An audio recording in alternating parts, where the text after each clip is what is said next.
அன்புக்குரிய நண்பர்களே, அத்தனை பேருக்கும் என்னுடைய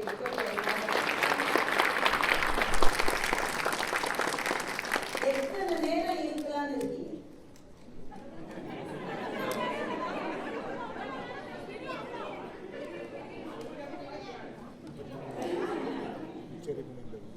என்ன நான் முதலே கேட்டுக்கிறது, சில ஊர்ல எவ்வளவு நேரம் வேணா பேசுங்கம்பாங்க, அவங்க சந்தோஷமா சிரிச்சோம்னா நாங்கெல்லாம் 10 நிமிஷத்துக்கு போயிடுவோம்பாங்க. அந்த மாதிரி ஏதாவது கம்பல்ஷன் இருக்கா? ஓகே, ஒரு 45 நிமிடம் பரவாயில்லையா பேசலாமா?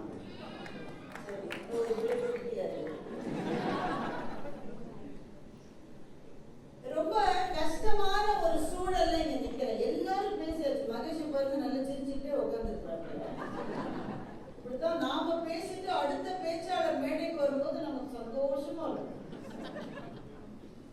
எல்லா நிகழ்ச்சியும் முடிந்துவிட்டது, எல்லா விருதுகளும் வழங்கப்பட்டு விட்டது. அதனால நான் நினைச்சேன், கிட்டத்தட்ட நானு ஆசாத் இந்த மைக்குக்கான சொந்தக்காரர் 3 பேர் தான் இருப்பாங்கன்னு நினைச்சேன். ஆனால் இத்தனை பேர் இருப்பது மன நிறைவே அளித்திருக்கிறது. ஒரு முறை எங்க நடுவர் சாலமன் பாப்பையா கிட்ட சமீபத்திலே ஒரு நேர்காணல்ல நிறைய கேள்வி கேட்டாங்க. வழக்கமா கேட்கிற ஒரு கேள்வி, ஐயா நீங்க நிறைய நாட்டுக்கு போயிருக்கீங்க, எந்த ஒரு நாட்டுக்காவது திரும்ப போகிற வாய்ப்பு கிடைக்கணும்னா எந்த நாடுன்னு சொல்லுவீங்கன்னு ஒரு கேள்வி கேட்டாங்க. அது யூடியூப்ல இருக்கு, நீங்க கூட பார்க்கலாம். நான் கூட அநேகமா யுஎஸ்ன்னு சொல்லுவார் நினைச்சேன்னா அவருடைய உறவுக்காரர்கள் எல்லாமே கூட இருக்காங்க. அவர் உடனடியா சொன்ன பதில், ஒருவேளை வாய்ப்பு கிடைத்து எனக்கும் பயணம் செய்ய முடிந்தால் நான் வர விரும்புகிற நாடு ஆஸ்திரேலியா.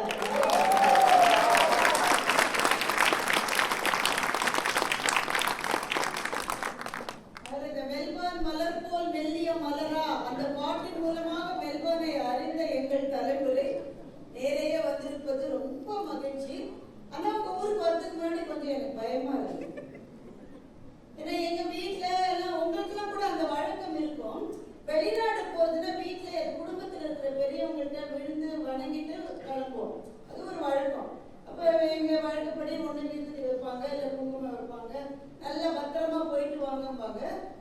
சில சமயம் என்ன செய்வாங்க, அந்த காத்து கருப்பு அண்டாம இருக்கணும்னு வேப்பலை தலையிடுவாங்க. நம்ம ஊர் காத்து கருப்புனா சமாளிச்சுக்கலாம், வெள்ளக்கார காத்து கருப்பு அண்டக்கூடாது. உங்க ஊருக்கு பூ வச்சுட்டு வந்தாலும் 1 லட்சம் ரூபாய் சாப்பாட்டுக்கு வேப்பலையோட சந்தோஷமா வந்துட்டேன் நீங்க ஆசாத் ஆள் காணாம போயிடுவாரு. அதனால நல்லா எல்லா பருவமா செக் பண்ணிட்டு தாங்க வண்டி ஏறணும். அப்புறம் இந்த ஸ்ரீலங்கன் ஏர்லைன்ஸ்ல சாப்பாடு கொடுத்தாங்க, அவர்கள் வாழ நல்லா இருந்தது. வேற எப்படி சொல்றது, எல்லாம் நல்லா இருந்தது. ஆனா பாருங்க, மகேஷ் விழுந்து விழுந்து கவனிக்கிறார். என்னையும் ஐயாவையும் சும்மாவே தான் கவனிக்கிறார். ஒரு முகராசி வேணும் பாருங்க எல்லாரும். அப்புறம் அந்த சாப்பிட்றோம்ல, அது ஒருவேளை அந்த கருவேப்பிலை கொத்தமல்லி கூட கையில ஒட்டக்கூடாதுன்னு எல்லாத்தையும் கட்டி கவனமா ஊருக்கு கொண்டு வரக்கூடாதுன்னு. அப்புறம் அந்த ஏரோஸ்டர் சொன்னாங்க, ஷூவை நல்லா தட்டிட்டு போகணும்.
நினைச்சிருந்துட்டு அவனே ஒரு முடிவுக்கு வந்து என்னையும் மகேஷோட.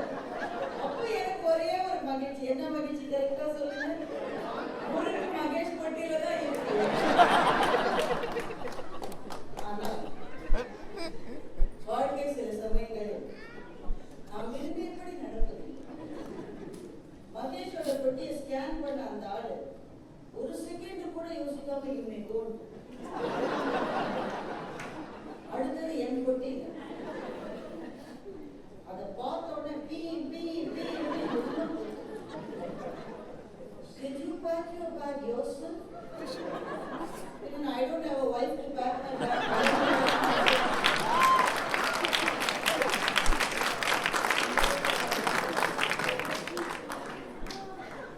இதுல இருக்கிற do you know everything that is கேட்க எனக்கு எப்படி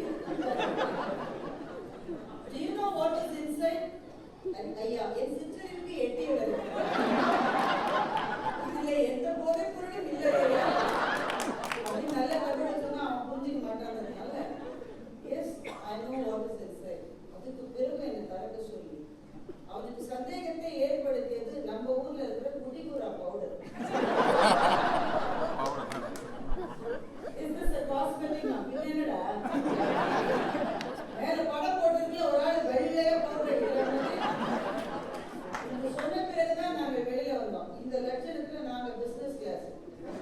ஆனா விமானத்துல இருந்து கடைசியாக வெளியே வந்தவர்கள் நாங்க. உங்க ஊருக்கு நான் வந்து வரதுக்கு பயப்பட்டது ஒரு நியாயம் இருக்குதானுங்க. ஆனா நல்ல ஒண்ணு அது நியாயம் மகிழ்ச்சியா தெருவெல்லாம் அவ்வளவு நல்லா எங்க ஊர்ல பாருங்க டமுக்கு டமுக்கு ஜனம் ஒரு ஜனம். இந்த ஊர்ல மாத்திரம் நீங்க கார் ஓட்டி பழகி இருந்தீங்கன்னு வைங்க. நம்ம ஊர்ல வந்து கார் ஓட்டினா அவ்வளவுதான். எல்லாம் நல்லா இருக்கு. ஆனா ஏதோ கேஸ் ஈவன் ஏதோ வருது.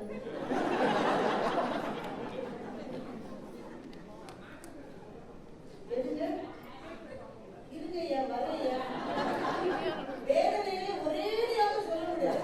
ஒன்றாக சொல்லணும். பொறுமையா இருக்கணும். குறுக்கு வருது.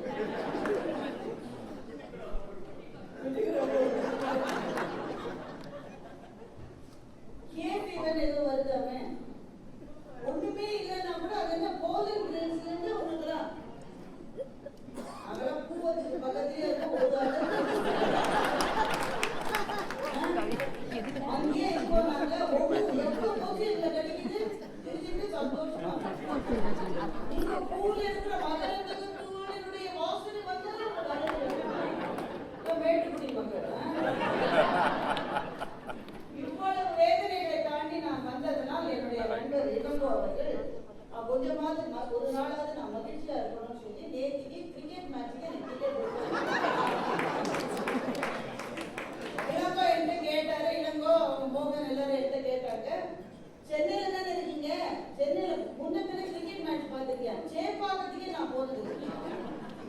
அதனால நான் ஊர்ல போய் எப்படிலாம் சொல்லணும்.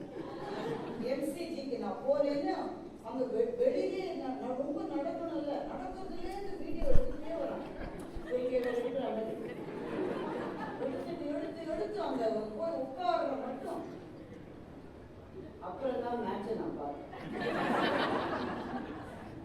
இந்த மேட்சுக்கு நான் போகாம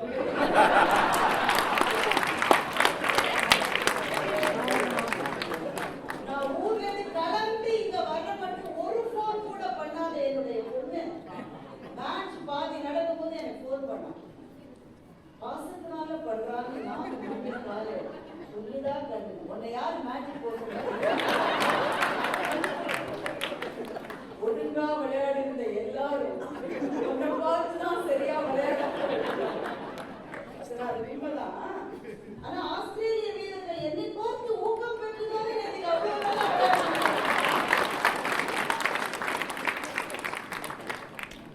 எல்லாத்தையும் மன்னிக்கிறாங்க வாழ்க்கையில். பூம்ரா பண்ண கொடுமையை மன்னிக்க முடியும்.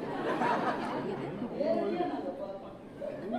அது இந்த வாழ்க்கையை வெறுத்து சில பேர் போவாங்க, துறவரம் மேற்கொள்வாங்க. அவங்க எப்படிங்க போவாங்க? துறவரம் மேற்கொள்றவங்க எப்படிங்க போவாங்க? கையில இருக்கிற ஊசியை கூட தூக்கி போட்டுட்டு போறாங்க. காதலிருந்த ஊசியும் மாறாதுதான். அது மாதிரி தன்னோட விக்கெட்டை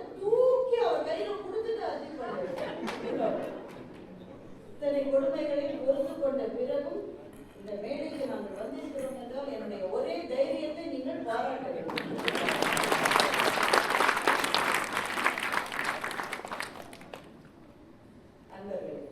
ரொம்ப மகிழ்ச்சியான ஒரு தருணம். கனவுகளை பற்றி பேச சொல்லி ஆசாத் எடுக்க சொல்றாரு. நான் அதை பற்றி பேசலான்னு தான் வந்தேன். ஆனா மகேஷனுடைய பேச்சுல நான் ரொம்ப இன்ஸ்பயர். நேரம் போற லாரி அப்பப்ப குறுக்க பாஞ்சி போன கொஞ்சம் இந்த பேச்சு கனவுகளிலிருந்து நடுவுல குறுக்க பாய்ந்தால் நான் பொறுப்பல்ல, மகேஷ் தான் கனவுகள் இல்லாவிட்டால் ஒரு மனிதன் இந்த உலகத்தில் வாழ முடியாது என்பது என்னுடைய கட்சி. எதிர்கட்சியே இல்லை, அதனால தைரியமா 10 ராஜாக்களை சமாளித்தவர் 10 ராஜாக்களை சமாளித்தவர் அவர் சொல்லிட்டே இருந்தார். ஒரு ராஜாவை சமாளிக்கிறதுக்குள்ள நான் 10 ராஜாக்களை சமாளிக்கலாம். சில சமயத்தில் நிகழ்ச்சிகளை தொகுத்து வழங்குகிறவர்களை சமாளிக்கவே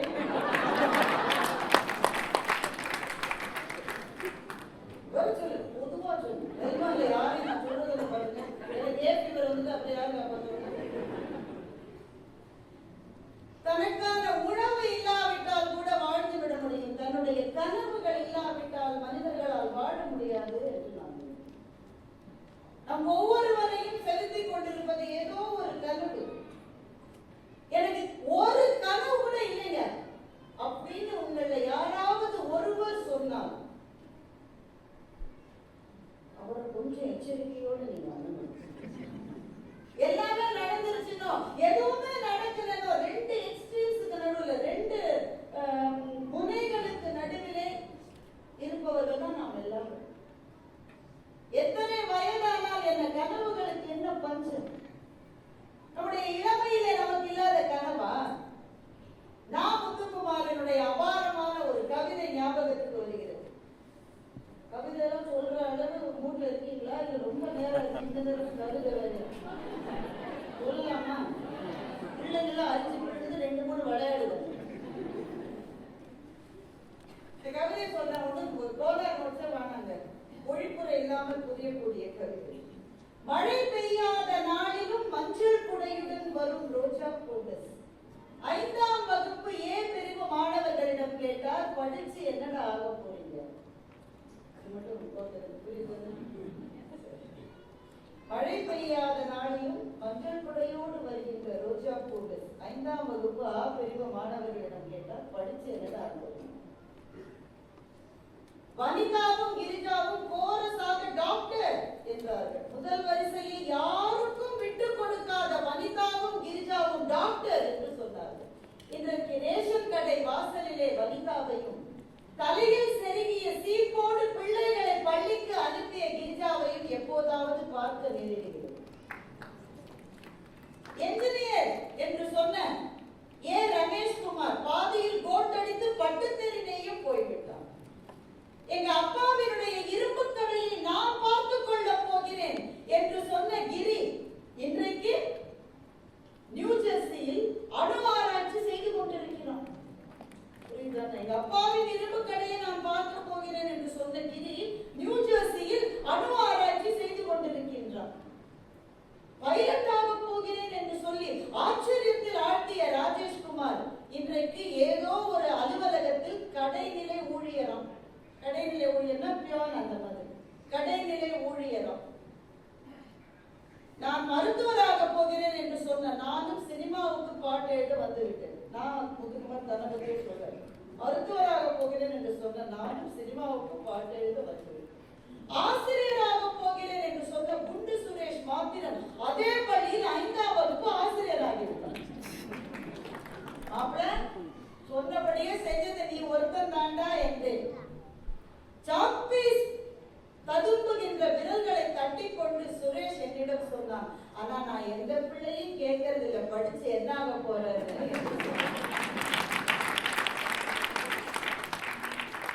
நாமத்துக்குமாரை மறக்க முடியுமா? அவருடைய கவிதைகளை தான் மறக்க முடியும்.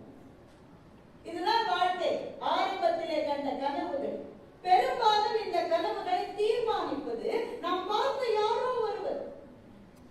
சென்னையில ஜெம்ஸ் ஹாஸ்பிட்டல் ஒரு இருக்கு, மருத்துவம். அந்த மருத்துவமனை கோயம்புத்தூர்ல இருக்கு. ஒருவேளை உங்களுக்கு சில பேர் கேள்விப்பட்டிருக்கலாம். அந்த மருத்துவமனையை அதனுடைய சொந்தக்காரர், அதனுடைய நிறுவனர் டாக்டர் பழனிவேலு. அவருடைய வாழ்க்கை வரலாற்றை 2 வரிகளை சொல்லணும். அவரு ஈரோடுக்கு பக்கத்துல ஒரு கிராமத்துல விவசாய கூலியாக இருந்தது. விவசாய கூலின்னா தெரியும், விவசாய கூலியாக இருந்தது. குடும்பத்துல பிழைக்க வழியே இல்லைன்னு மலேயாவுக்கு போனாங்க. அப்ப மலேசியா கூட கிடையாது, அது பேர் மலேயா. மலேயாவுக்கு பிழைக்க போனாங்க. அப்பாவும் அம்மாவும் வயல்ல கூலி வேலை செய்ய பழனிவேலு என்கிற அந்த சிறுவனால் படிக்க முடியவில்லை. அவரும் வயல்ல வேலை செய்யறார். கிட்டத்தட்ட 4 வருஷம் படிப்புக்கு தடை. அப்புறம் திரும்ப தமிழ்நாட்டுக்கு வந்துட்டாங்க. வந்து இவர் ஸ்கூல்ல போய் கேட்கிறாரு, என்ன சேர்த்துக்கணுமே, என்ன சேர்த்துக்கணும். எப்படிமா அவரை சேர்த்துக்க முடியும்? நீங்க இருந்து விட்டுட்டு போயிட்டு 4 வருஷம் ஆச்சு. உன் வயசு அடுத்த கிளாஸ்ல போடுறதுக்கு சரியில்லை, சேர்க்க முடியாது.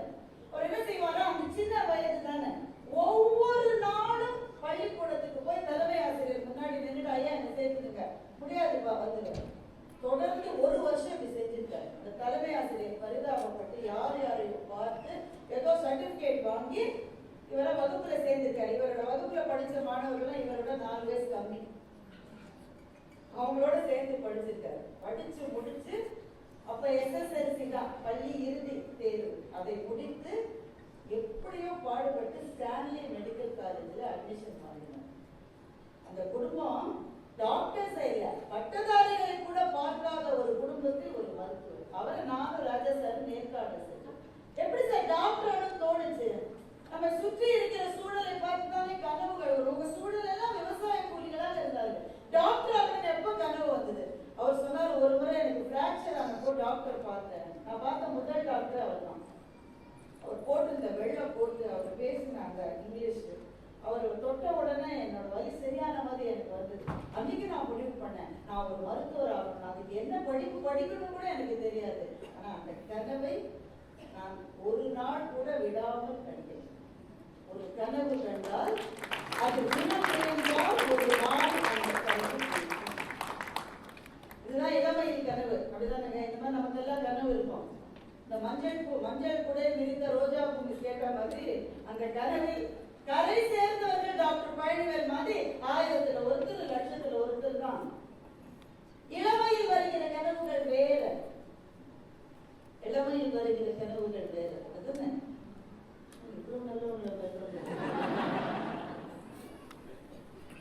5 மணிக்கு வருவதாக சொன்னார்.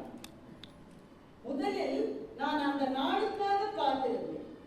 அதற்கு பிறகு 5 மணிக்காக காத்திருந்தேன். அதற்கு பிறகு 5 மணிக்கு நீ வருவதற்காக காத்திருக்கின்றேன். நான் காதலிக்க ஆரம்பித்திருக்கிறேனா, காத்திருக்க ஆரம்பித்திருக்கிறேனா என்று ஒரு கவிஞர். காதலினுடைய கனவுகள் நெஞ்சத்தை நிறைத்த ஒரு பொழுது அது எல்லாருக்கும் நிறைவேறிச்சான்னு தெரியும். நிறைவேறினா சந்தோஷம், நிறைவேறவில்லை என்றால் பரம சந்தோஷம்.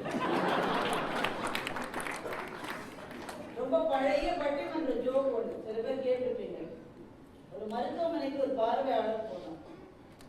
அங்க ஒருத்தர் கொஞ்சம் மனநிலை பாதிக்கப்பட்ட சகோதரர் ஒருவர் லைலா லைலா லைலான்னு குப்புற விட்டுட்டே இருக்காங்க. இவர் ஏன் சொன்னா செய்யறாரு? லைலா இந்த பெண்ணை காதலித்தாரு, நடக்கவே இல்லை. கொஞ்சம் மனநிலை பாதிக்கப்பட்டார். ஐயோ பாவம், அடுத்த அறைக்கு போகணும். அங்க இன்னொருத்தர் லைலா லைலா லைலா.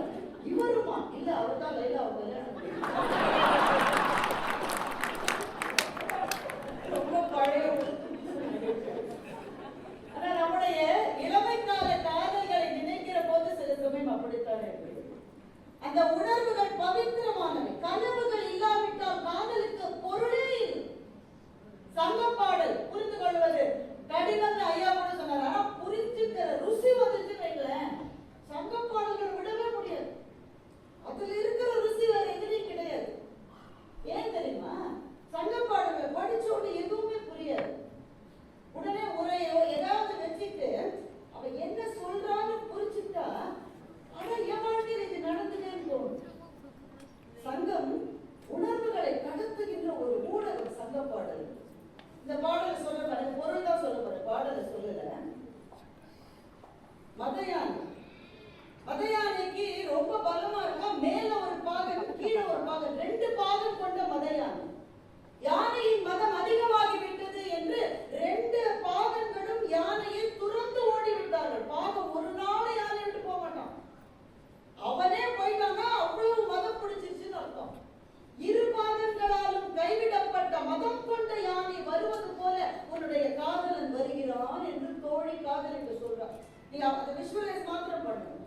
கற்பனையில மாத்திரம் பாருங்க. காதல் அப்படிப்பட்ட வெறியையும் சக்தியையும் கொடுக்கும். அது ஒரு வயசு, அது ஒரு பருவம், அது ஒரு தருணம், அது வாழ்க்கையுடைய வசந்த காலம். அப்படி வரானா, இரு பாகங்களாலும் கைவிடப்பட்ட யானையை போல தலைவன் வரானா. இந்த தோழி சொல்றா, இந்த அம்மாவுக்கு தெரியக்கூடாது. அது மட்டும் மாறல பாருங்க, 2000 வருஷம் அம்மாவுக்கு தெரியக்கூடாது. அதனால தோழி ரகசியமா தலையை எழுப்புறான். மதம் கொண்ட யானை மாதிரி வரான். தொலைந்து விட்ட தங்க நகையை கண்டெடுத்தவளை போல நீ ஓடி சென்று அவன் மார்பில் சேர்ந்து விடுன்னு தான் பாடல. சத்தியமேலோடதான் பாடல். இந்த முதல் தடவை படிக்கிறப்போ எனக்கு ஒன்றும் ரொம்ப சரி அப்புறம் அந்த ரேஞ்சில் தான் இருக்குது. அதுதான் இருக்கும் சங்கப்பாடு. ரஹ்மான் பாடல் மாதிரி முதல் தடவை கேட்டோம்னா பிடிக்காத மாதிரி இருக்கும். 3 தடவை கேட்டோம்னா பைத்தியம் பிடிச்சோம்னா வேற எதையுமே கேட்கணும். முத்தமழை பாட்டு கேட்டீங்களே, எத்தனை முறை கேட்டாலும் திரும்ப திரும்ப திரும்ப அது மாதிரிதான் சங்கப்பாடு. முதல் முறையில் அது என்ன இருக்கு, எனக்கு இந்த பாடல் புரிவதற்கு எங்க வீட்டுல நவராத்திரி போல ஒரு முறை வைக்க வேண்டியது. நவராத்திரி போல எங்க வீட்டுல வைப்பாங்க. வைக்கிறப்போ கடைசி நாள் சரஸ்வதி பூஜை, அதான் 9வது நாள் சரஸ்வதி பூஜை. அன்றைக்கு அந்த அம்மனுக்கு அந்த பூஜையை செய்கிற போது தங்க நகை ஏதாவது போடணும்னு சொல்லி எங்க வீட்டுல சொல்லுவாங்க. அதனால ஒரு நெக்லஸ் எடுத்து அந்த அம்மனுக்கு போட்டேன். போட்டுட்டு இந்த பேக்கிங் பண்ற அவசரத்துல நகையோட மேல போயிருக்காங்க. எனக்கு ஞாபகம் மேல நான் வீடெல்லாம் தேடுறேன். என் பொண்ணு கிட்ட அநேகமா நீ தான் கேரளத்தை எங்க கொண்டுருவேன். தங்க நகை பிசினஸே எனக்கு கிடையாது. எனக்கு நான் போடலன்னு தெரியும். யாருக்கு சந்தேகம் ரொம்ப பயமா இருந்தது. யாரையும் கேட்கவும் முடியாது. இந்த வேதனையோட நான் 1 வருஷம் வாழ்ந்தேன். திரும்ப தேடிட்டேன். 1 வருஷம் கழிச்சு திரும்ப நவராத்திரி கொலுவெல்லாம் இறங்கி சரத்தை அம்மன் இறங்கும் படிச்சுன்னு மின்னுது. நான் இங்க இருக்கேன், அங்க இறங்கினாங்க. இங்க இருந்து அங்க எப்படி போனீங்க எனக்கு 1 வருஷம் கழிச்சு அந்த பாடல போது நினைவு தொலைத்து விட்ட தங்க நகையை வீழ கண்டவன் போல பாய்ந்து சென்று அவன்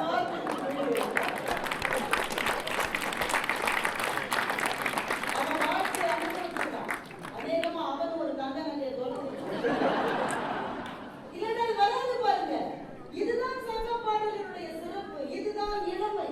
இளமையில தான் அது வரும். எந்த வயதிலும் காதல் வரும். ஆனா தொலைந்த தங்க நகையை பாய்ந்து எடுக்கிற வேகம் இளமையில தான் வரும். 70 வயசுக்கு பிறகு உங்களுக்கு ஒரு காதல் வந்தா வாழ்த்துக்கள். ஆனா துதிக்க முடியாது. காதல் வரலாம், துதிக்க முடியாது. அந்த வேகம், அந்த வெறி இருக்கு பாருங்க, அது கனவுகளால் நெய்யப்படுது. எத்தனை கனவுகள், எத்தனை கனவுகள். அந்த பின்னாடி யாரும் பேசிட்டு அநேகமா அவ காதல் எத்தனை அந்த காதல் நிறைவேறிச்சு வைங்க. அந்த முதல் ஒரு வருஷமா ஏதோ எல்லாரும் அவங்க கூட இருந்தது. எப்படி பேச்சு பேச்சு பேச்சு, எவ்வளவு பேசின பிறகும் வார்த்தைகள் தீராத பேச்சு. எவ்வளவு பேசினாலும் அந்த அம்மா பேசுறது புதுசா கேட்கிற மாதிரியே கேட்கிறாரு. அம்மா சொல்லி நான் வயலட் கலர் சுடிதார் போட்டு என் ஃப்ரெண்ட்ஸோட எக்ஸ்கர்ஷன் போறேன். அப்படியா? 32வது திருமணமாய் கொஞ்சம் ஆண்டுகள் ஆகிவிட்டார். அவர் ஒரு போன் எடுத்து அப்புறம் கூப்பிடுறாரு. அந்த அம்மா தான் யார் பண்ணாலும் அவ்வளவு விரைந்து செயல்பட்டு கீழே வைக்க மாட்டேன். 4-5 வார்த்தைகளுக்கு மேல் பேசுவதற்கு ஒன்றுமே இல்லையோ என்று தோன்றுகிறபடி வாழ்க்கை அப்படியே ஒரு மேற்கொண்டு போயிட்டு செலவு பண்ண வேணுமா? உங்க ஊரா இருந்தா வேற ஏதாவது கேட்டீங்க. பிள்ளை 8ஆம் கிளாஸ் வராது, என்னங்க என்ன கோர்ஸ், என்ன பரீட்சை? ஸ்பெஷலைஸ்ட் பரீட்சை இல்ல? ஆமா, அதுக்கு செலக்டிவ் எக்ஸாமா? அந்த பரீட்சை எழுதிட்டீங்களா? எழுத போறா பொண்ணு? எழுதிட்டாங்க. உங்க பொண்ணு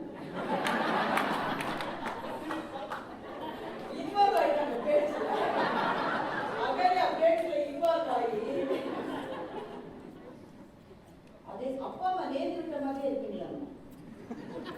இல்ல, அப்படி போனாங்க. இந்த பரீட்சை எழுத போனாங்க. அந்த கட்டத்தில் ஒருவரை ஒருவர் பார்க்கிறீர்களா? பேசுகிறீர்களா? இல்லைங்க, என்ன இவ்வளவு கூடாது இல்ல. பிளட் பிரஷர் ஏறு. 2 கம்பராமாயண பாடல் சொல்ற குறைஞ்சு. ஆனா இதனுடைய தொடக்க புள்ளியில என்ன கனவு? அந்த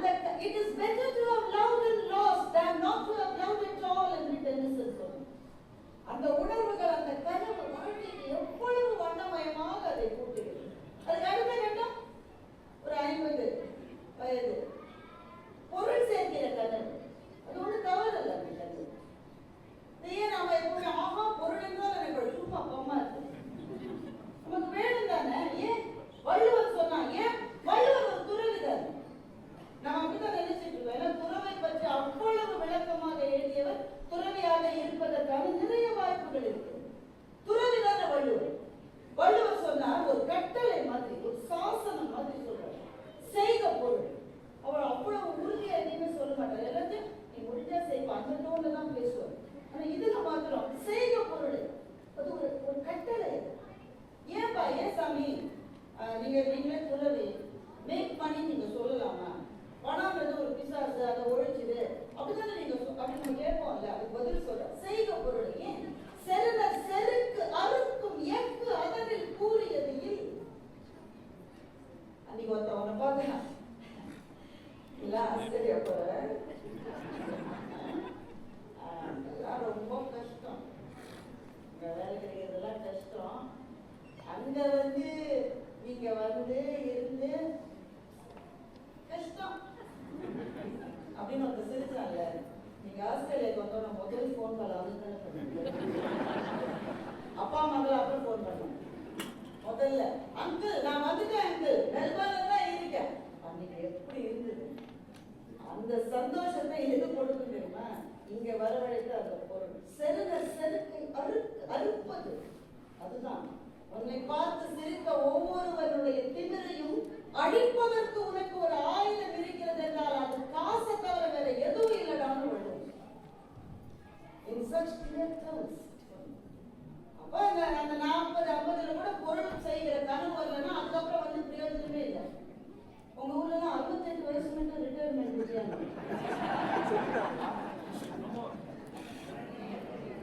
என்னங்க அநியாயம். நான் கூட நினைச்சு ஏகப்பட்ட காசு சேர்த்துருப்பீங்க. சேர்த்த காசு முழுக்க இந்தியாவுக்கு போய் இல்ல ஸ்ரீலங்கா போய் செலவழிச்சிட்டீங்க. செருக்கை அறுக்கிற அந்த பொருள், பதவி, அதிகாரம், ஒரு நல்ல வசதியான வாழ்க்கைக்கு கனவு இல்லையா? இது ஒரு கட்டம். எல்லாம் முதுமை வந்துச்சுங்க. இனிமேலாவது கனவு எப்படிங்க இருக்கும்? முதுமைக்கு கனவு இருக்குமா? ரொம்ப முடியல, தள்ளல, அடக்கவே கஷ்டமா இருக்கு. இப்ப என்ன கனவு? அப்பவும் கனவு இருக்குது. யாருக்கும் பாரம் இல்லாம போய் சேர்ந்துடணும்.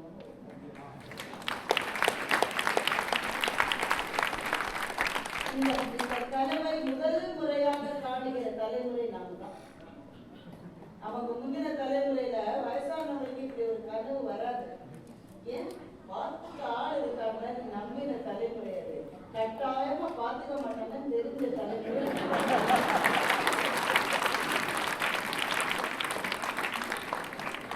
நாமதான் கடைசி தலைமுறை. நம்ம அப்பாவை பார்த்து பயந்து, அம்மாவினுடைய பேச்சுக்கு படிந்து, மாமியார் மாமனார் சொன்னதெல்லாம் கேட்டது, மாமியார் சொன்னது கேட்டே ஆகணும். வழி கிடையாது. இங்க நிறைய பேரு டயட்ல இருக்கீங்களாமே. 10,000 steps நடக்கணும்.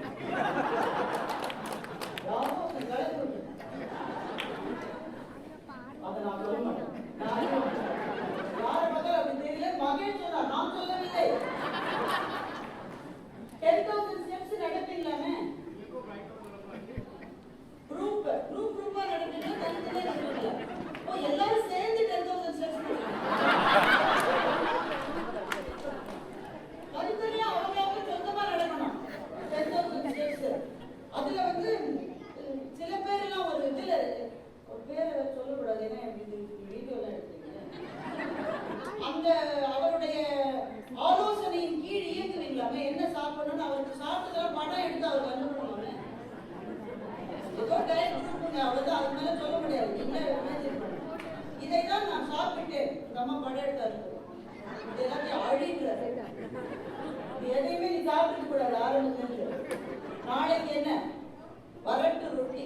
இந்த வரட்டு ரொட்டியை நாம சாப்பிடலாம். பிரச்சனை என்னன்னா வீட்டுக்காரர் சாப்பிடலாம். வீட்டுக்காரர் சாப்பிடாம கூட அட்ஜஸ்ட் பண்ணுவார். ஆனா ஊர்ல இருந்து ஒரு போன் அநேகமா மாமியார் அல்லது அம்மா சாப்பிட்டீங்களா? சாப்பிடலன்னு நீங்க என்ன பண்ணுறீங்க? ஊர்ல அனுப்பி வைக்க போறீங்களா? கேட்கலையா? இல்ல அத்தை சாப்பிட்டுட்டோம். அத்தை என்ன சாப்பிட்டீங்க? இன்னைக்கு வந்து புளிக்குழம்பு, இன்னைக்கு வந்து உருளைக்கிழங்கு பொரியல், அன்னைக்கு வரட்டு ரொட்டி தான் பண்ணிருந்தேன். ஏன் நான் இவ்வளவுதான் பண்ணினேனாக்க ஏன் அவங்களுக்கு கூட ஆக்கி போடாம அப்படி என்ன நீ செய்யறன்னு கேட்டுருவாங்களோ இந்த அம்மா சொல்றோம். ஆனா நாங்க பெற்றது இருக்கேன் அது பெரும்பாலும் உண்மையை சொல்லாது. ஆனா இந்த மாதிரி போன் கால் வரும்போது அது உடனே போறது பாட்டி இன்னைக்கு வெறும் ரொட்டி தான், தொட்டுக்க கூட எதுவும் உடனே அவங்க மேல ஒரு முதிரை குத்தப்படும். குடும்பத்தில் அக்கறை இல்லாத பெண் அவங்களுக்காக வரட்டும், அப்பாவுக்கு வரட்டும், அம்மாவுக்கு வரட்டும், மாமியாருக்கு வரட்டும், மாமனார் ஒருவேளை ஒரு ஜீவன் வாழ்கிறது அப்படின்ற அளவுல அவர் நம்ம பயப்படும். இவங்க 2 பேரும் பயந்துட்டு போறாது. பசங்களுக்கு பயப்படுற முதல் தலைமுறை என்ன செஞ்சிடுவாங்க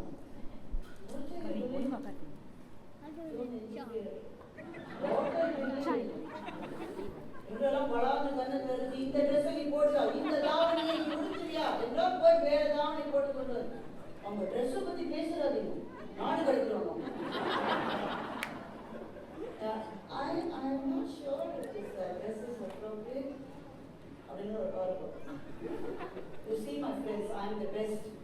Others are much worse. மற்றவங்களை பார்த்தா என்ன கதியாகுமோ நமக்கே பார்த்து 2 பேரையும் பார்த்து பயந்த முதல் தலைமுறை. இப்படி வாழ்ந்து நாம் கொண்டு செல்லுகின்ற இந்த வாழ்க்கைக்கு ஒரே ஒரு கேள்வி, உங்களுக்கு என்று கனவுகள் இருக்கிறதா? புலம்பெயர்ந்து இங்கே வந்தவர்களை பற்றி ஐயா ரொம்ப அழகா பேசினார். புலம்பெயர்ந்து வந்தவங்கள 2 வகை உண்டு. ஒரு வகை என்னைக்காவது எங்க நாடு திரும்பி போயிடும் சொல்லிட்டு இருக்கு. நான் வந்து 5 அவங்க சொன்னார்ல 5 இயர்ஸ் நான் இந்தியா போயிடுவேன், 30 வருஷம் போக மாட்டேன்னு சொன்னாங்கல்ல, ரொம்ப சத்தியம். போறேன்னு சொல்றவங்க போக மாட்டேன், போறேன்னு சொல்ல மாட்டேன். நாங்கெல்லாம் 3 வருஷத்துல கிளம்பிடுவோம். 3 வருஷத்துல கிளம்பிடுவீங்க மனசாட்சியோட பேசுங்க, கிளம்ப முடியாது. இந்த வாழ்க்கையினுடைய வசீகரங்கள் உங்களை வா வா என்று ஈர்க்கிறது. விட்டு விட்டு வந்த நாட்டை பற்றிய ஏக்கங்கள் இருக்கிறது. எது பிரச்சனைனா, நீங்க 10 வருஷம் முன்னாடி விட்டுட்டு வந்தீங்கல்ல, 10 வருஷம் முன்னாடி விட்டுட்டு வந்த நாடாகவே அது இருக்கும் என்று நீங்கள் நினைக்கிறீர்களே, அதனால்தான் திரும்பி போகும்போது ஏமாற்றம் அடைகிறீர்கள். நீங்க விட்டுட்டு வந்த நாடு அல்லவே. அது 10 வருஷத்துல வேலை அது மாறிடுச்சு. ஒருத்தர் என்கிட்ட அமெரிக்காவுக்கு போயிருந்தாரு என் ஃப்ரெண்டு.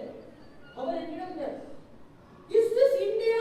எங்க ஊரை பத்தி இஸ் திஸ் வேற என்னப்பா வந்தாங்க இமிகிரேஷன் ஆஃபீஸர் என்ன ஜாபா போட்டான்னு படிச்சுப்பாரு. யாருமே தாவணி கட்டுவது இல்லையா? அவருக்கு அதுதான் வருத்தம்.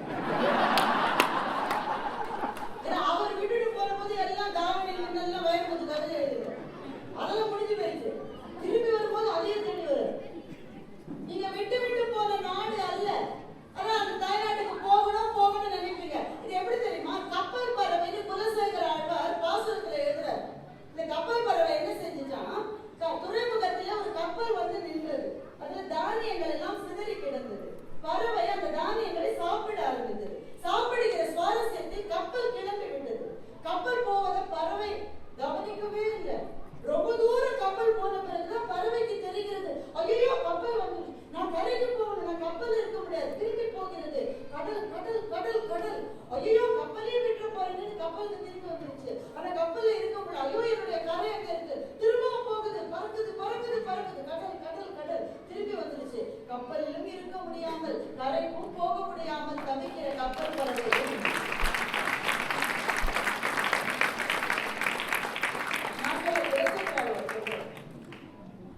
உங்களை சொல்லலாம், அவர் பொதுவா சொல்றாரு. கப்பல் பறவைகள் மாதிரி.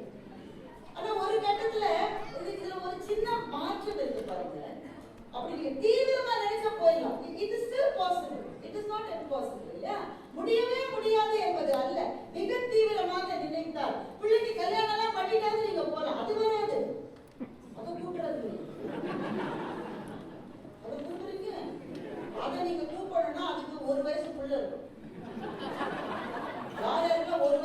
வயசாக கூப்பிடுங்க. 3 வயசாயிருக்குன்னா அப்பவே சொல்லிடுங்க. ஜெயிலர்ல ரஜினி சொல்லுவாங்க, ரொம்ப தூரம் வந்துட்டேன், இன்னுமே திரும்பி அது. ஆனா இன்னொரு பகுதி இருக்கு பாருங்க, புலம்பெயர்ந்தவர்கள், ஈழத்திலிருந்து இங்கே வந்தவர்கள், மனமெல்லாம் ஈழ மண்ணினுடைய வாசம் இன்னமும் திரும்பி இருக்கு. யாழ்ப்பாணத்துக்கு நீங்க போனீங்கன்னா கிட்டத்தட்ட நான் ஒரு 5-6 தடவை போயிருக்கேன். 2015 இருந்து ஆரம்பித்து பல முறை போனோம். 2015 நான் போன போது நந்திக்கடல் வரையும் போனேன். நான் என்ன செய்ய முடியும்? அந்த பகுதியிலே இருந்த எத்தனையோ ரத்தத்தோடு என்னுடைய 2 துளி கண்ணீரும் கலந்தது. அதை தவிர நான் என்ன செய்யணும்? அதுவரை போனேன். எந்த வீட்டுல பார்த்தாலும் யாழ்ப்பாணத்துல அவர்களுடைய வீட்டின் பின்புறம் ஒரு செவ்வரத்தி செடியோ, ஒரு மாமரமோ, ஒரு தென்னை மரமோ, வாழை மரமோ இல்லாம இருக்கவே இருக்காது. இங்கேயும் நீங்கள் வாழை மரத்தை வளர்க்கலாம். அதிலிருந்து ஒரு இலையை நீங்கள் எடுக்கிற போது யாழ்ப்பாணத்தில் உங்கள் அப்பா அறுத்தெடுத்த ஒரு இலையை நீங்கள் சாப்பிட்ட நினைவு உங்களுக்கு வராமலா இருக்கும்.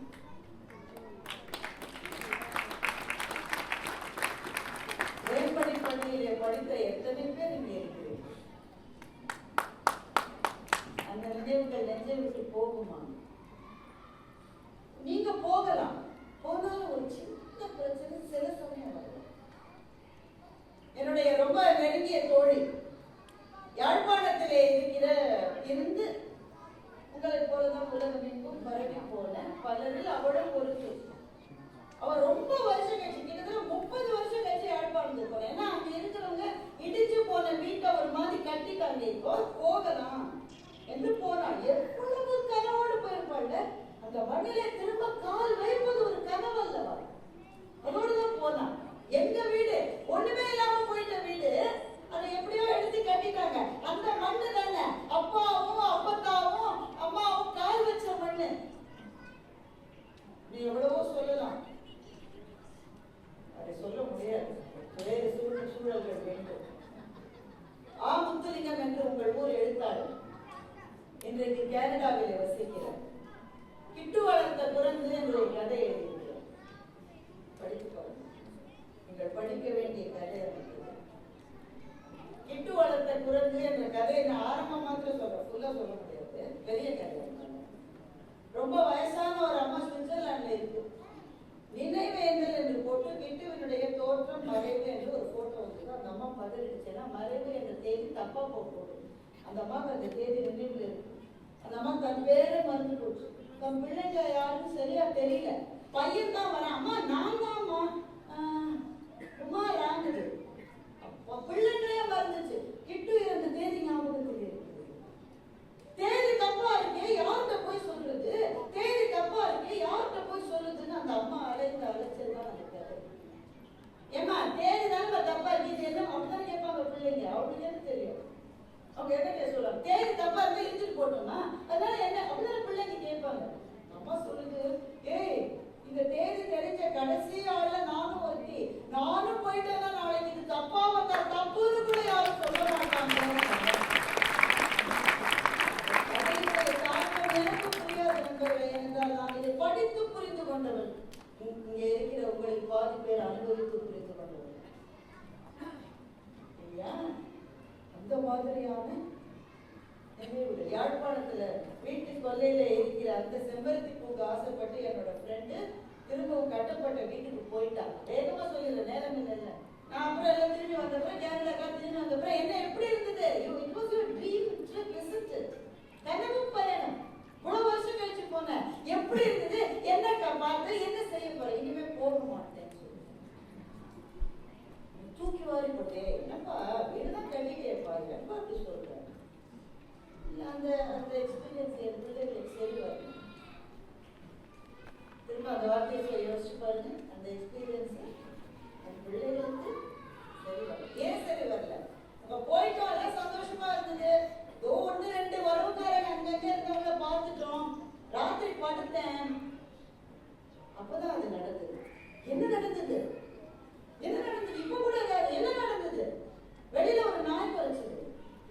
நாய் குறைச்ச உடனே நான் எடுத்து வெள்ளம்ன்ற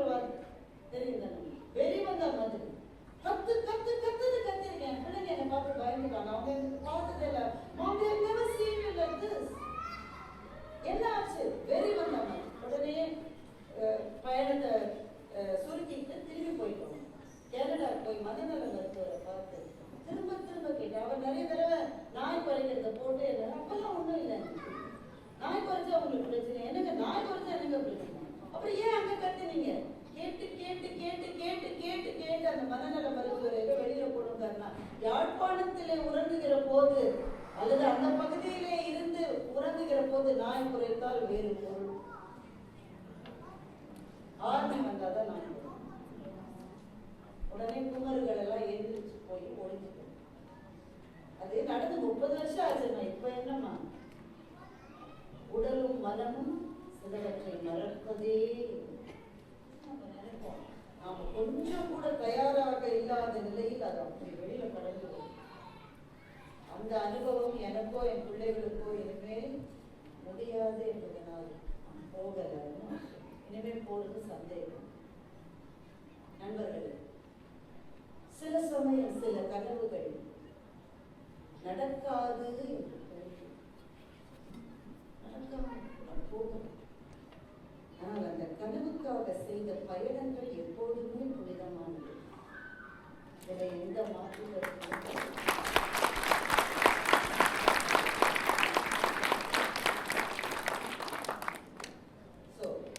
திரும்பவும் இது பண்றார். இந்த நீண்ட வாழ்க்கை பயணத்தில் நமக்கான கனவுகள், நம் குடும்பத்துக்கான கனவுகள், நாம் வாழ்கின்ற சமூகத்துக்கான கனவுகள். சமூகம்னா இந்த ஜாதி அப்படி நான் சொல்லல, நாம் இருக்கிற பகுதி. நீங்கள் எல்லாம் ஆஸ்திரேலிய தமிழர்கள் என்று ஐயா சொன்னார் இல்லையா? அப்ப நீங்க ஒரு சமூகமா திரண்டிருக்கிற போது உங்களுக்கான கனவு, இந்த மூன்றில் எந்த கனவு உங்களுக்கு இருக்கு? எந்த கனவு இருந்தாலும் கனவுகள் இல்லாத வாழ்க்கை வாழவே முடியாத வாழ்க்கை என்று நான் நினைக்கிறேன். எனக்கு என்ன கனவுன்னு எனக்கு தெரியலையே அப்படின்னு சொல்லி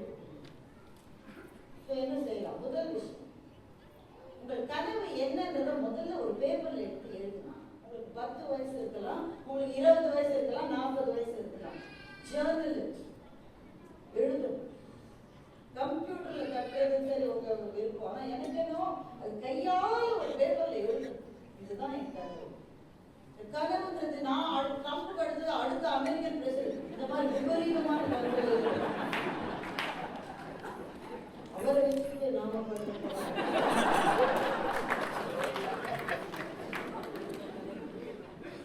ரொம்ப தொல்லை.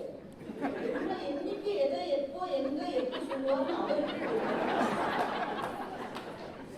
அவர்தான் அப்படின்னா வைஸ் பிரசிடென்ட் தேவையில்லாததான் பேசுறாரு. போய் பாருங்க. அந்த மாதிரி இல்லை. கனவு ஸ்மார்ட் கோல் முதல்ல ஸ்பெசிபிக்கா இருக்கணும். இதுதான் பொதுவா நான் ஆஸ்திரேலியாவை திருத்துவேன் அப்படில கனவு ஸ்பெசிபிக். அந்த ஸ்மார்ட் கோல் அதான் சொல்றாங்க. மெஷர் அது அளவிடக்கூடியதாக இருக்கணும். இது நடந்ததா நடக்கலையா? ஓகே, நான் நினைச்சதுல ஒரு 50 விழுக்காடு நடந்து. சோ மெஷர் பண்ணக்கூடிய அளவிடக்கூடியதாக இருக்கும். அது ரொம்ப ரொம்ப முக்கியம் நம்ம கனவு.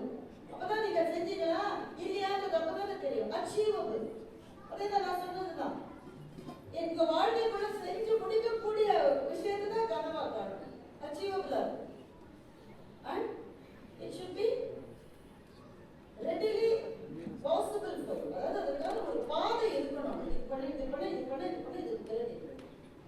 Time bomb. இந்த நேரத்துக்குள்ள அது முடியும். That is a smart goal. அந்த மாதிரி கனவு இருக்கா? உங்களுக்கு ஒருவேளை இல்லைன்னு வச்சுக்கீங்களேன், உங்களுக்கு என்னுடைய ஆழ்ந்த அனுதாபம். ஏன் ஆழ்ந்த அனுதாபங்கள்? கனவு இல்லாத வாழ்க்கை என்பது என்ன? சாப்பிடுவதும் தூங்குவதும் உண்பதும் உறங்குவதும் தவிர என்ன இருக்கிறது அந்த வாழ்க்கை?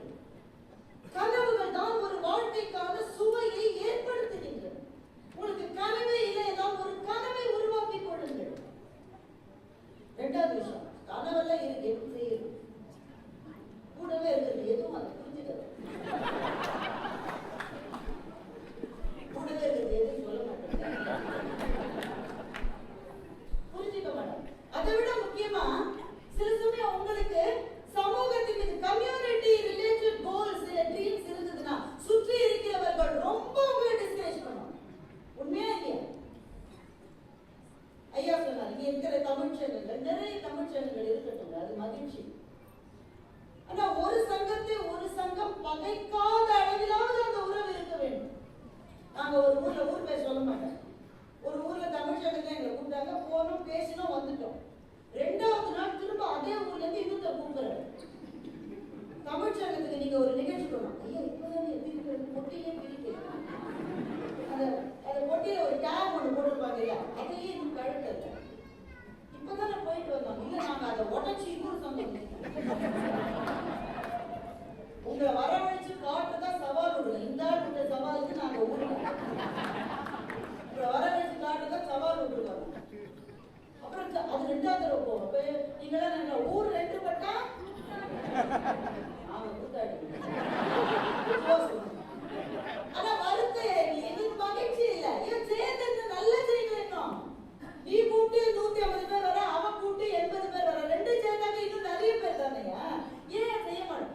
அவன் 2ஆம் பேரை பிளந்ததோடு இல்லாம அவன் சங்கத்தினருக்கெல்லாம் அவன் வந்து மெசேஜ் கட்டுறான், அவர்கள் நடத்துகிற விழாவுக்கு போனால் காலை முறித்து விடுவேன். அதான் மகேஷ் சொன்ன மாதிரி ஒற்றுமை சங்கம்னு 5 சங்கம் இருந்தது.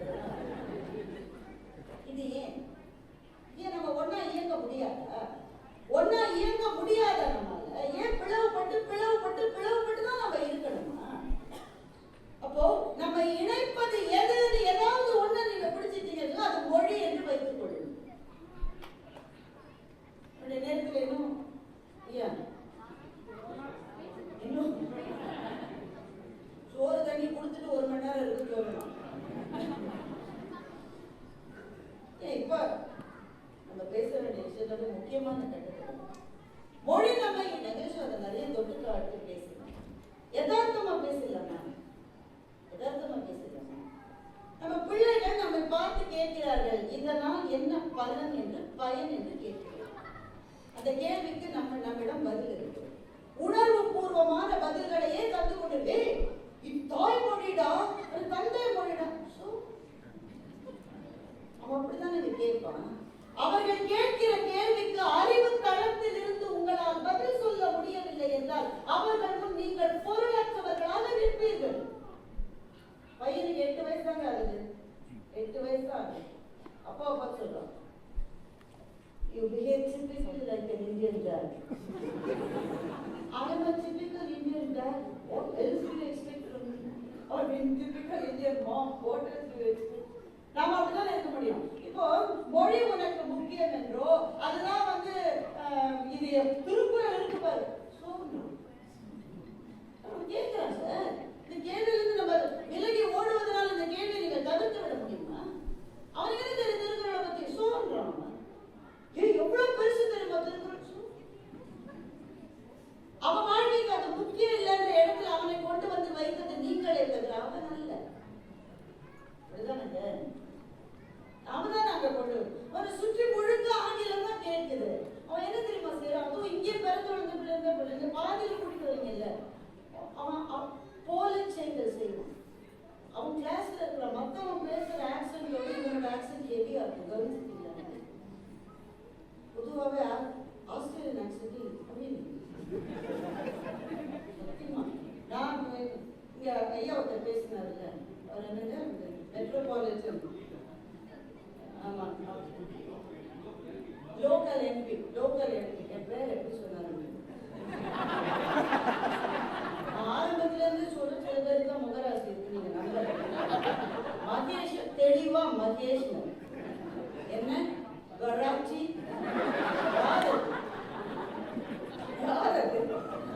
பாரதிடாயே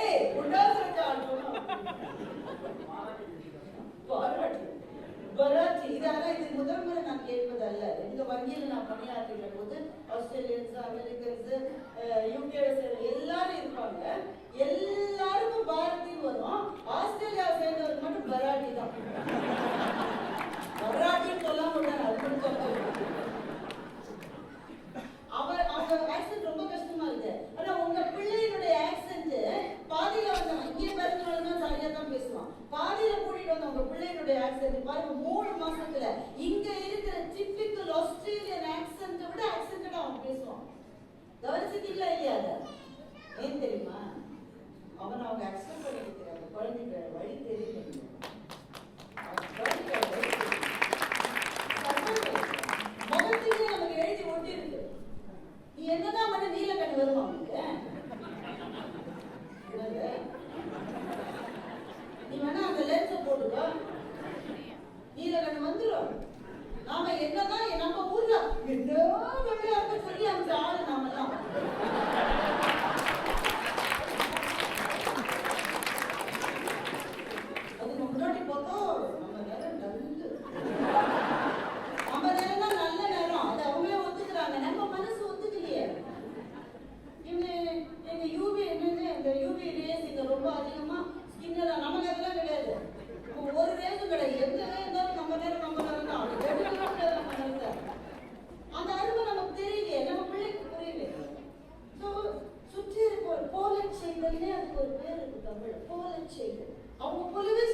அவன்கிட்ட போய் நீங்க திருக்குறளை நீ படினா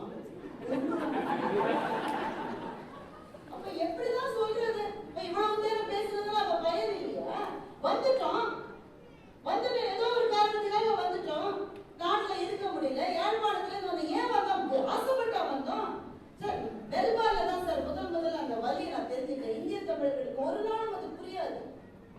நம்ம உங்க கூட நிற்போம். உங்க கண்ணீர்ல எங்களுக்கு பங்கு இருக்குன்னு நாங்க சொல்லுவோம். நீங்க விட்ட கண்ணீர், ஈழத்தமிழர்கள் விட்ட கண்ணீர் எங்களால பார்க்க முடியுமே தவிர அறிவினால் அறிய முடியுமே தவிர உணர்வினால் புரிந்து கொள்ள முடியாது. நாங்க அந்த சூழலை இல்லை. பெல்பால வந்து சரிதா வந்திருக்காங்க. அவங்க தான் இந்த சிவாவிஷ்ணு கோயிலுக்கு கூட்டிட்டு போனாங்க. நான் 15 வருஷம் முன்னாடி வந்த போது அங்கே பார்த்த ஒருவர் சொன்னது 80-83 எனக்கு தெரியல. யாழ்ப்பாணத்தில் இருந்து அத்தனை பேர் வெளியே போனாங்க. எவ்வளவு நேரம் கொடுத்தாங்க? எவ்வளவு நேரம் கொடுத்தாங்க? கொடுக்கப்பட்ட நேரத்துக்குள் வாழ்ந்த வீட்டில் இருக்க எதை எடுத்து எதை வீட்டுக்கு பார்த்து அந்த சகோதரர் சொன்னா, எங்க அண்ணி கர்ப்பமா இருக்காங்க, எங்க வீட்டுல ஒரு பசுமாடு இருக்கு, பசுமாட்டை எப்படி விட்டுட்டு வருதுன்னு பசுமாட்டின் கர்ப்பமா இருந்த எங்க அண்ணியை எடுத்துட்டு அந்த பாலத்தை கடந்து அங்க போக 9 மணி நேரம் ஆச்சு. ஒரு சின்ன பாலம் துப்புன்னு ஓடினா 5 நிமிஷத்துல ஓடிக்கலாம். 9 மணி நேரம் அந்த பாலத்துக்கு. இந்த வழியை இங்கே பார்த்தவர்கள் தான் புரிந்து கொள்ளும். அங்கெல்லாம் கேட்கலாம், அப்படியாவது சொல்லலாம். அப்படியாவது சொல்லும் போதே போலித்தனமா இருக்கே.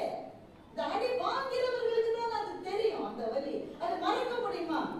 அதற்கு பிறகு வந்து நீங்கள் வாழுகின்ற நாடுகளில் உங்கள் சொந்தங்களை எவ்வளவு முடியுமோ அவ்வளவு தூரம் அழைத்துக் கொண்டு வந்து இந்த மண்ணினுடைய பொருளாதாரத்தை வளர்ப்பதற்கான காரணிகளாக நீங்கள் இருக்கிறீர்கள் என்றால் உங்களினுடைய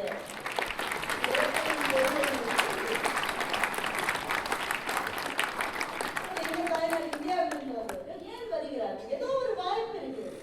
அங்க இல்லாத ஒரு வாய்ப்பு இருக்கிறது. வந்துட்டீங்க, பையன் இங்கதான் பிறக்கிறான், இங்கதான் வளர்றான். என்ன செய்ய வேண்டிய அவங்களுக்கு ஒரே ஒரு விஷயம், அவர்கள் அறிவு தளத்திலிருந்து கேட்கிற கேள்விக்கு அறிவு தளத்திலிருந்து பதில் சொல்ல வேண்டும். 2 விஷயம்.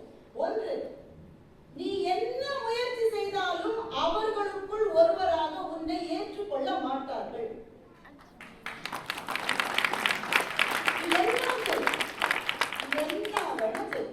ஆஸ்திரேலியன் கேர்ள்ஃபிரெண்டாவே நீ பாரு. உங்களுக்கு ஒரு ஆஸ்திரேலிய மருமகள் உங்களுக்கு கிடைப்பாள். ஆனா அந்த பையனை அவங்க சேர்த்துக்கணும். அதெல்லாம் ஒண்ணுங்க, சேர்த்துக்க மாட்டாங்க. மனசுக்கு தெரியுதா? தெரியும். அப்போ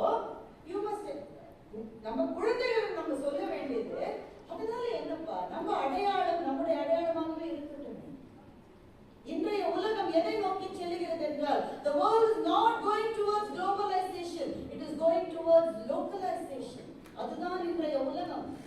அவர் காண்பித்த கடைசி அந்த ஸ்லைட் எனக்கு ரொம்ப பிடித்தது. எங்கள் இந்திய நாட்டிலிருந்து அரட்டை என்கின்ற ஒரு செயல் எங்க தமிழ்ல எங்க மொழியில நாங்க உருவாக்கி இருக்கோம். அதை சொல்லுகிற போது நமக்கு இருக்கிற பெருமை இருக்கிறது. கடலிலும் பெருது. அப்போ நாம் எந்த நாட்டுல வந்தீங்க? யாழ்ப்பாணத்திலிருந்து உங்களை பிரித்து விட்டார்கள், இந்தியாவிலிருந்து உங்களை பிரித்து விட்டார்கள், இங்கே வந்து விட்டீர்கள். உங்களிலிருந்து யாழ்ப்பாணத்தை பிரிக்க முடியுமா? உங்களிடமிருந்து இந்தியாவை பிரிக்க முடியுமா? உங்களை அங்கிருந்து பிரிக்கலாம். உங்களிலிருந்து உங்கள் நாட்டையோ உங்கள் மண்ணையோ உங்கள் ஊரையோ பிரிக்கவே முடியாது. இதெல்லாம் இழிவாக கருத எதுவும் இல்லை.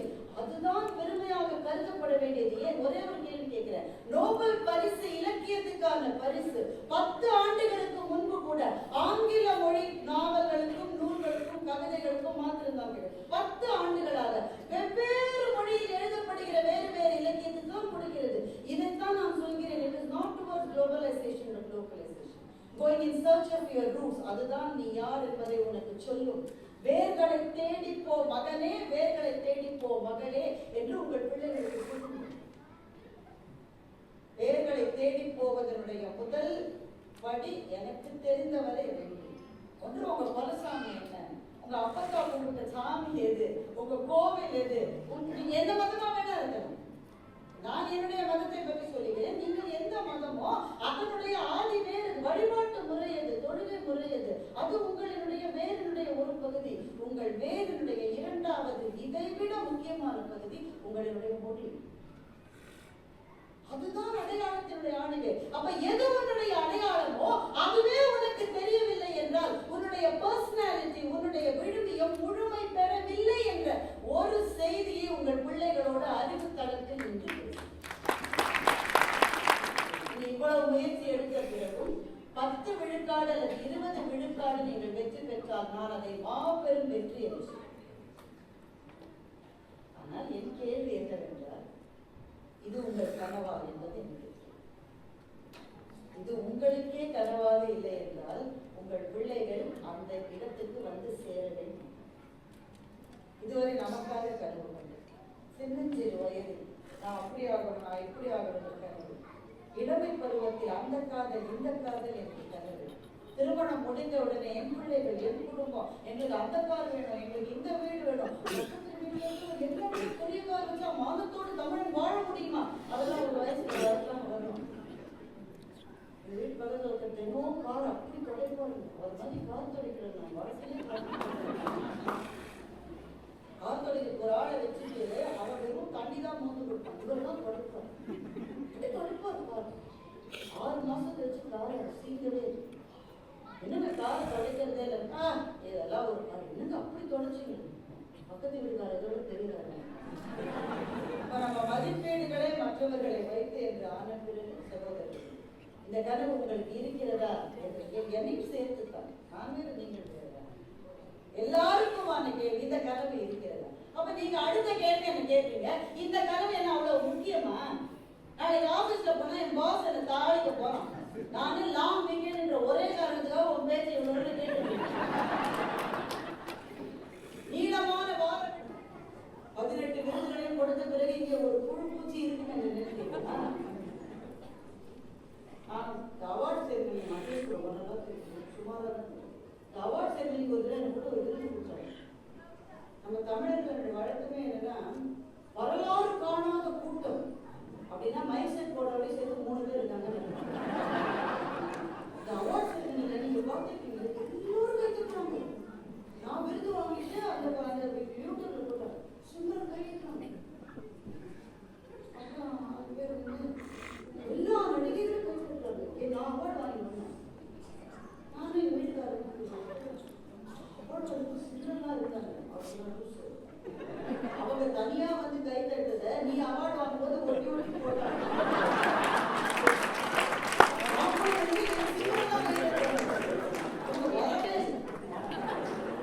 அவங்க தனியா வர வச்சு அவங்க கை தட்டுற போது எடுத்து அனுப்பிச்சிட்டாங்க. யார் அவார்டு வேணாலும் அவங்க போறாங்க. நாங்க ஒத்தையில பேசிட்டு இருக்கோம். நீங்க கேட்கலாம்ல, அது ஏன் என்னுடைய கனவாக இருக்க வேண்டும்? ஒரு நீண்ட வார விடுமுறை இல்லாவிட்டால் நாங்கள் இங்கே கூட வந்திருக்க மாட்டோம். அது ஏன் என்னுடைய கனவு? நாளை என் வாழ்க்கைக்கு அது எந்த விதத்தில் முக்கியம் என்று நீங்கள் கேட்பீர்களா இல்லையா?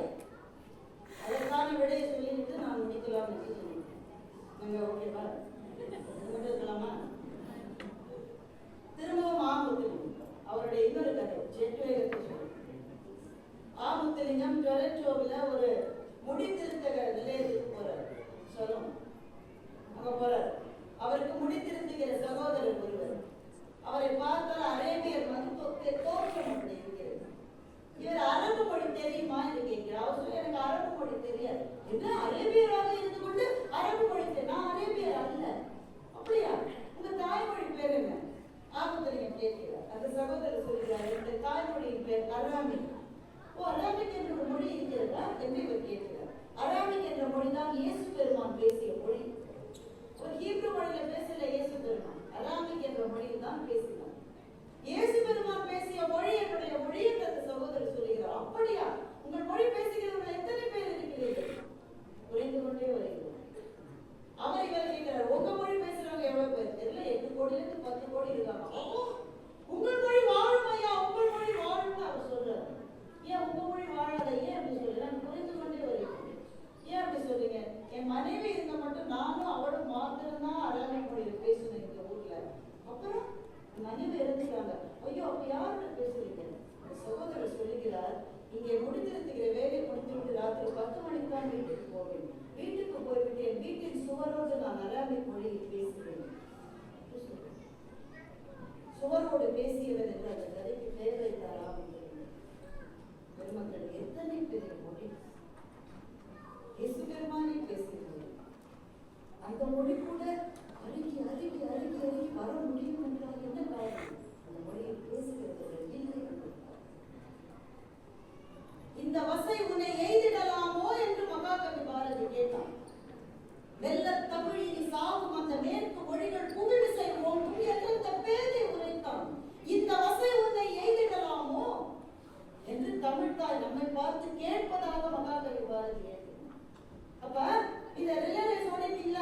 சின்ன பிள்ளைல 4 பேர் ஓடணும். உசேன் போல்ட் கூட ஓடுவார். ஃபைனல் லைன்ல தான் அவர் நிற்பார். அந்த அந்த கண்டு இருக்குல்ல, அதை நீ வாங்கிட்டு அடுத்தவன்கிட்ட கொடுத்துடும். நீயே எடுத்துட்டு 400 மீட்டர் ஓட நீ பவுல். நீ நின்றுட்டு அடுத்தவன்கிட்ட கொடுக்குற, அடுத்த வாங்கிட்டு அவன் 100 மீட்டர் ஓடும். அடுத்த 4 பேர் அந்த வேலை இருக்கீங்களா? மொழி என்பது நம் கையில் இருக்கிற ஒரு தண்டு. 2000 வருஷங்களாக ஓடி ஓடி ஓடி நம் வரையில் வந்து விட்டது. இப்ப உங்களிடம் தேர்வு இருக்கிறது. நீங்க நினைத்தால் அதை கீழே போடலாம். உங்களை யார் தடுக்க முடியும்? என்ன யார் தடுக்க முடியும்? யாரும் தடுக்க முடியாது. இதெல்லாம் மேண்டேட் ஆகுது. உங்க தாய்மொழி நீங்க பேசவில்லை என்றால் ஆஸ்திரேலியாவில் உங்கள் பிஆர் தானீங்க. பிஆர் கேன்சல் சொல்லுவாங்களா? சொல்ல மாட்டாங்க. தேர்வு. நான் கீழே போறேன், எனக்கு வேணாம், சரி போடு, என்ன போடு. ஆனா 2000 வருஷமா தாத்தா தாத்தாவுக்கு தாத்தா தாத்தாவுக்கு தாத்தா தாத்தாவுக்கு தாத்தா எடுத்துட்டு வந்து இவ்வளவு தூரம் கொடுத்துட்டாங்க. எப்படியாவது கஷ்டப்பட்டு ஓடி நமக்கு அடுத்த இருக்கிறவங்களுக்கு அதை நம்ம கொடுக்கலன்னா கீழே ஓடி சோத்தோட தான் பேசணும்.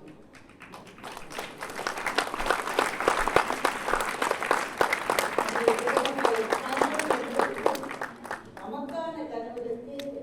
அதை உண்டுதான் ஜீரணித்து வாழ்க்கிறோம். ஆஸ்திரேலியாவுக்கு வரணும்னு எனக்கு ஒரு கனவு. ஆஸ்திரேலியாவுக்கு 4வது தடவையா வரணும்னு எனக்கு ஒரு கனவு. ஏன் இருக்கக்கூடாது? ஏன் இருக்கக்கூடாது? இதற்கு பிறகு இவர்களால் அநேகமாக பேச முடியாது என்று எத்தனை யூடியூப்கள் என்னை பற்றி சொல்லி அவங்களுடைய பேசுறது ஜாஸ்தி பண்ணாங்க. இனிமேல் பாரதி பாஸ்கரால் பேச முடியுமா? இவனுக்கு வியூ வரதுக்கு அது நான் பார்க்கல. ஏன்னா நான் ஆஸ்திரேலியாவே எங்க வீட்டுக்காரர் பார்த்துருப்பாங்க, என் பிள்ளை பார்த்துருக்கல, எங்க அக்கா பார்த்துருப்பாங்க. எப்படி எழுதிருப்பாங்க அவங்க? அவங்களுக்கு அந்த கேள்விதான் இருக்கு. அப்போ இனிமேல் அவர் பேச ஏதோ ஒரு டாக்டர், அவர் என்ன பார்க்கிற டாக்டர், அவர் கூட இந்த வியாதி வந்தவங்க பேச முடியும். அநேகமாக முடியாது. அப்ப மருத்துவமனையில இருந்த போது என்னுடைய டாக்டர் என்ன சொன்னாரு, ரொம்ப தலைவலிக்கும். நான் உடம்பு சரியில்லாம போனதுக்கு பேசுறது இல்லை. ஆனா இப்ப ஏதோ ஃப்ளோல வந்துருச்சு. சாரி. அந்த டாக்டர் சொன்னாரு, ரொம்ப கஷ்டமா இருக்கும். அதெல்லாம் விடுங்க, எல்லாம் வந்தாச்சு. கஷ்டமா இருக்கும். ஆனா அந்த கஷ்டத்தை போகிறதுக்கு என்ன செய்யணும்னாக்க, நீங்க அடுத்த வருஷம் என்ன பண்ணுவீங்கன்னு கற்பனையில அது பார்த்துட்டே இருக்கு. உங்கள் கனவுகள் நடப்பதாக நினைத்து நீங்கள் பாருங்கள். பிரபஞ்சம் உங்கள் கோரிக்கைக்கு செவி சாய்க்கும். வருவதாக வர முடியும். உங்கள் மனதுக்கு நீங்கள் நினைப்பதை விட அதிக சக்தி இருக்கு. விசையொரு பத்தினை போல் உள்ளம் வேண்டியபடி செல்லும் உடல் கேட்டேன். நசையொரு மனம் கேட்டேன். நித்தம் நவம் என சுடர் தரும் உயிர் கேட்டேன். தசையரை தீ சுடினும் சிவ சக்தியை பாடிடும் நலகம் கேட்டேன். அசைவரு மதி கேட்டேன். இவை அருள்வதில் உனக்கு எதுவும் தடையுள்ளதோ என்றார்.